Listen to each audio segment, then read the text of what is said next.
What do you even pack for Morocco? So I am off to Morocco next week, but I've got to pack now in about half an hour because I need to leave the house. Then I'm going to London for a conference for a week. Then I'm finally going to Morocco. So pack with me. So I'm going to be visiting Morocco in November. So it's not going to be super, super hot, but it will still be quite warm. In fact, I looked at the weather forecast the other day and it said Marrakesh was still 30 degrees. So bearing that in mind, I am packing clothes that I'm going to be cooling, but also with Morocco, it's quite important to take clothes that are going to be respectful and a bit modest because it is a majority Muslim country. I'm flying with Jet2 and I am flying cabin baggage only. So I've got a suitcase here that I can take with me as cabin baggage. Not a huge amount of room here, but let's see how we get on. I'm going for 1 week, so I'm going to take 3 pairs of skirt/trousers. This is my favourite skirt and I think this is great for Morocco. Very long, flowy, and it will keep me cool if it is warm still. So definitely taking that. Then I've also got this pair of trousers, which I like these trousers because they're really versatile. I can wear them to smart events. I'll probably wear them to the conference I'm going to in London, but I can also wear them when travelling. They're also very comfortable. So definitely taking these. Let's put them in. Then we've also got these trousers. I've worn these trousers a bit too much over this summer. I wore them when I was in Morocco last, and I wore them most days when I was in Borneo, but they are good. They're versatile. I think they've got at least one more trip out of them. Right, I'm not going to pack any shorts, even though it may well be 30 degrees, just because, like I say, Morocco is a more modest country, and I personally wouldn't feel comfortable walking around in shorts. What I am going to take is this dress, which is a long, fully covered, flowy dress. I've worn this a few times I wore it a lot in Algeria, and I wore it when I went to Senegal and the Gambia, and it is good for more modest countries. And I am also going to pack this dress, this one. And this is longer. This goes down to sort of just about knee length. It does have straps, so I will probably wear a shirt, like blouse thing over it. This blouse works quite well. I've got basically 5 bottoms and now I need the corresponding amount of tops. So I've got 2 tops with the dresses and then I need at least 5 more really. Now the issue is I am going to Morocco and then I'm actually travelling back without flying. I'll be recording it all, documenting it all on this channel, so do follow along if you're interested.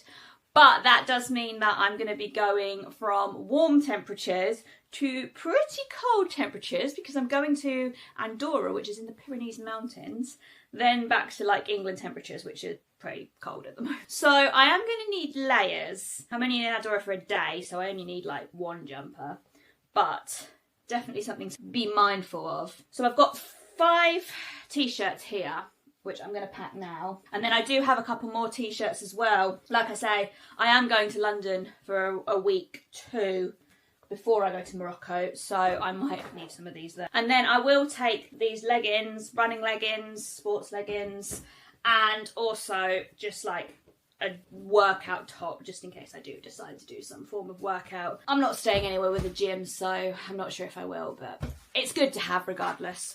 Underwear, I am away for 8, 9. I'm away for 11 days in total without a washing machine, so I'm going to need 11 pairs of underwear. And I have 4 here, so that's not going very well. Take that with us. Right, clothes-wise, I am actually pretty much there. Let's go and grab a few more pairs of underwear, socks, and yeah. Now shoes-wise, I am going to pack these, my tethers. I will also wear my trainers on the way out, and I think that is all I'll take. I do have some clogs that I might take, depending on room, but so far I'm just going to take those and I'll wear those in Morocco, and then I will wear my trainers. Socks. I don't know what's happened recently, but I've genuinely lost all of my socks, so I think I'm going to have to order some just to take with me. Anyway, I've got my toiletries here. I thought I may as well do them now. So I am going to take some makeup with me, but not everything that's in this bag. Had my eyebrows done the other day, so I don't need to worry about them. But I am going to take a small mascara. Just got a little bit of foundation in here. I don't need nail clippers. And a little bit of bronzer and a brush. And that'll probably do for makeup. I've got a little antibacterial gel here. I've got my face wash here. I've got some deodorant here, toothpaste, and my toothbrush, which I might need something to put that in. I've got my moisturiser here, and this is already under 100 mils, so I can take this through. Then medication-wise, I do always try and take a bit of medication with me wherever I go, because it's always good to have, so you don't have to run out to a pharmacy if you need anything. So I've just got loads of random paracetamols that are just from random packets that I all collected all together the other day, so I'm putting all of them in this bag, along with some antihistamines, some diurolites in case I get a bad stomach,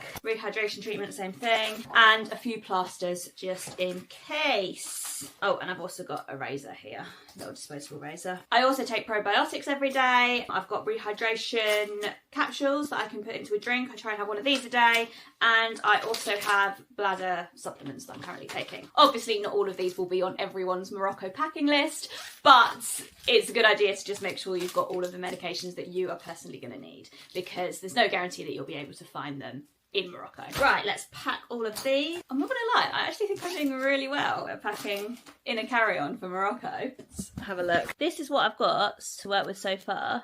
So this side's pretty much full. This side is getting there. But I'm pretty impressed with that, to be honest. Right, I also do have an underseat bag, and I do put all of my electronics in this underseat bag. I'm not going to fully pack it yet because, as I explained, I am going to London and I do need to use this bag as my office bag for both today and also when I'm in London. But let me just go through what I'm going to put in here. So often my electronics are different to a lot of people's electronics because I work when I travel. So I will definitely be putting in my laptop.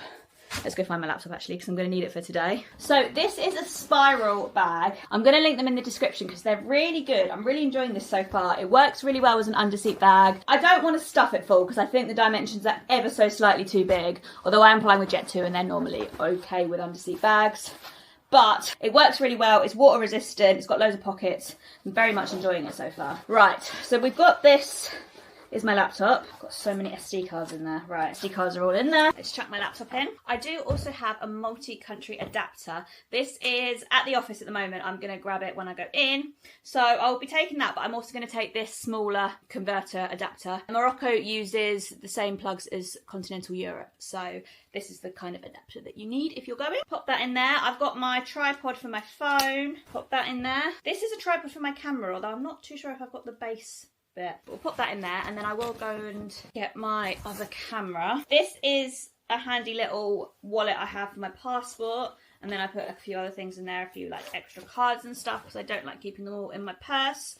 So we'll pop that in. This is my backup camera, not the one I'm filming on now. And then I've also got a power bank and a spare charger. My Kindle, my earplugs that I sleep in at night, and I do also have an eye mask that is currently in the wash, and hairbands and stuff. And grips. Right, I am probably going to think of more a bit later, but I think we've made a really good start on my Morocco packing. If you can think of anything I forgot, write in the description. I will already be in Morocco by the time this goes live, but it's helpful for other people.